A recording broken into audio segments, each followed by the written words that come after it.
Olá para você que acompanha Notícias Agrícolas, eu sou Virgínia Alves, nós estamos aqui então na edição do Em Café 2022 e vamos falar de mercado. A gente está vendo o mercado do café com bastante intensidade, bastante volatilidade, o produtor tem se perguntado muito o que está acontecendo para a gente ter essa virada de jogo que me parece que está difícil do mercado conseguir subir de novo. Então a gente vai conversar agora com a analista das safras e mercados, Gil Barabá, já é nosso amigo aqui de casa. Gil, aquela pergunta que eu te faço todo mês. O que está acontecendo com esse mercado de café que o produtor estava esperando uma coisa, aí começou a cair, caiu demais e agora parece que a gente não consegue romper esse nível e não sobe de novo. O que está acontecendo? Olha, Virginia, o que está acontecendo é o seguinte, de outubro para cá o mercado deu uma mudada completamente. Em cima do quê? Basicamente, expectativa em relação à próxima safra do Brasil, né? Vieram floradas, veio chuva, isso aí gerou um sentimento positivo em relação à próxima safra brasileira. Paralelamente a esse cenário de um melhor abastecimento para o ano que vem, você tem um cenário de consumo mais travado por conta desses indicativos de uma economia andando mais lentamente em 2023. Tudo isso pesou contra o preço de café, né? E agora, recentemente, ele aí Nova York estava acima de $2 por libra peso, chegou ali a flertar com a linha do 1,5 e agora deu uma reagida, conseguiu recuperar os 160. Até gerou até uma expectativa de, olha, será que tem espaço para corrigir?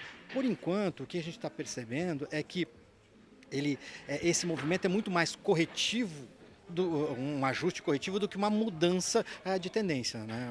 Uma recuperação dos preços mais expressiva. Para isso, tem que acontecer algum fato novo. Por enquanto, ele deve continuar volatilizando junto com as idas e vindas do mercado financeiro, que a gente está vendo aí, petróleo, dólar, ele vai reagindo, e o fundamento ainda é um fundamento focado na safra de 2023, e o cenário para a safra 23, por enquanto, é um cenário ainda favorável. Gil, e a gente pôde ver aqui, pelo menos a gente teve a participação da Minasul no nosso painel, que querendo ou não a gente tem opiniões distintas em relação a esse mercado, né? Já que a gente está falando da safra 2023, Nova York trabalhando com aquela expectativa de uma recuperação para o Arábica, que ela deve de fato acontecer, mas não de forma tão expressiva, mas o produtor aqui no Brasil muito preocupado por conta, agora a gente teve mais aí na conta as chuvas de granizo. E aí eu acredito que o mercado esteja travado por conta disso. É diferente mesmo? A gente está com dois paralelos no mesmo mercado? Produção e negócios? Sim, realmente. Internamente, você tem um fluxo de negócios travado. O produtor, ele tem pouco café disponível, porque essa safra que ele colheu esse ano, ela é mais baixa. Ele está olhando para frente e também está percebendo alguns riscos que o mercado internacional não está olhando. Essa questão da chuva de granizo.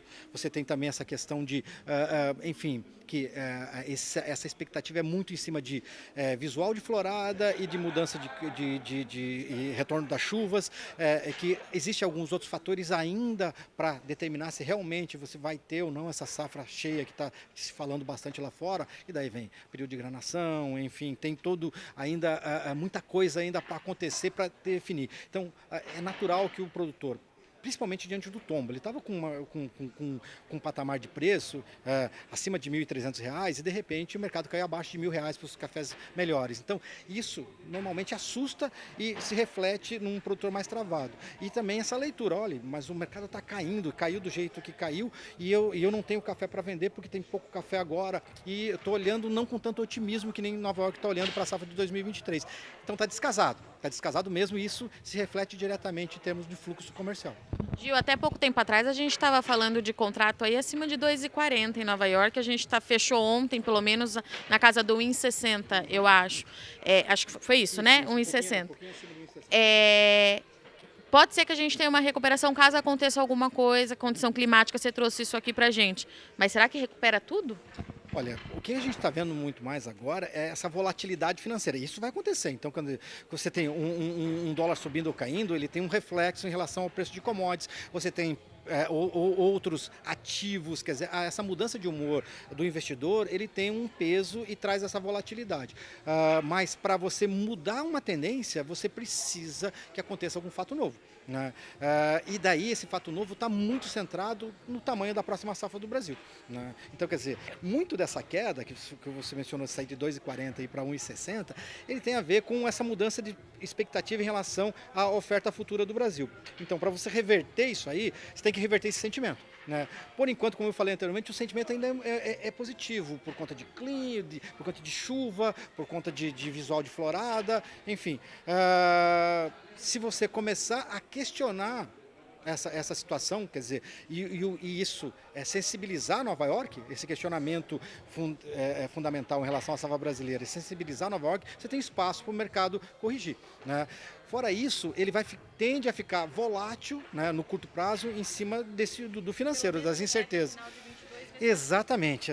Por quê? Porque você tem aí questão de Fed definindo curva de juros, você tem preço de petróleo, China com restrição e não restrição. Isso, de certa forma, de uma forma direta ou indireta, afeta o preço, o mercado financeiro e o preço do café. Mas uma mudança de tendência, né, recuperar o que perdeu, daí tem que vir fundamento. E o fundamento hoje do mercado, o radar de fundamento do mercado é a safra de 2023. E nesse sentido, qual que é a orientação que a gente pode deixar para o produtor? A gente está vendo ele muito retraído, participando pouco, mas a gente sabe que precisa continuar acompanhando todos os dias. O que a gente pode deixar de mensagem para ele com esse mercado que deve ficar aí dessa forma, pelo menos até janeiro, a gente entender como é que vai ser o regime de chuvas, enchimento e tudo mais? Olha, a minha preocupação não é tanto com o disponível, com esse café que ele tem, que ele colheu, porque o ajuste maior já aconteceu, né? A preocupação maior é em relação a margem, a gestão de margem para a safra de 2023. Por quê? Ele está carregando um custo alto com a receita caindo porque o preço desabou, né? E se confirmar uma safra cheia no Brasil, existe espaço para esse preço cair ainda mais. Então, essa gestão é importante ele começar a prestar atenção. O mercado pode mudar no começo do ano, mas pode não mudar, né? E ele ficar muito exposto, apostando numa reversão do mercado a partir do ano que vem, pode começar a colocar em xeque a rentabilidade. Então, eu pediria para ele prestar um pouco mais atenção em relação a isso. Então é margem fazer conta, né, Gil? Não tem segredo. Não tem segredo, né? É calcular rentabilidade, é margem, custo em cima de receita é preço, e daí cada produtor tem sua realidade de custo, sua realidade de margem. Então, quer dizer, ele olhe para dentro no seu individual e começa a perceber o quanto que ele está exposto, né, o quanto ele já vendeu, o quanto ele não vendeu, o quanto que ele está exposto a um mercado que pode, eventualmente, se confirmar uma safra boa do Brasil, tem espaço para cair um pouquinho mais, né? Então, quer dizer, isso ele tem que trazer, né? Essa proteção é interessante, principalmente para a safra de 2023. Perfeito. Para você que acompanha Notícias Agrícolas, fica o recado aqui para o produtor, então, que o preço, de fato, ele está chateando muita gente, mas o Gil deixou aqui que é preciso continuar participando desse mercado para não ter mais prejuízo ainda lá na frente, fazer continha, trabalho de gestão, que a gente fala todos os dias aqui para você no Notícias Agrícolas. Eu agradeço muito a sua audiência e companhia, já já a gente está de volta.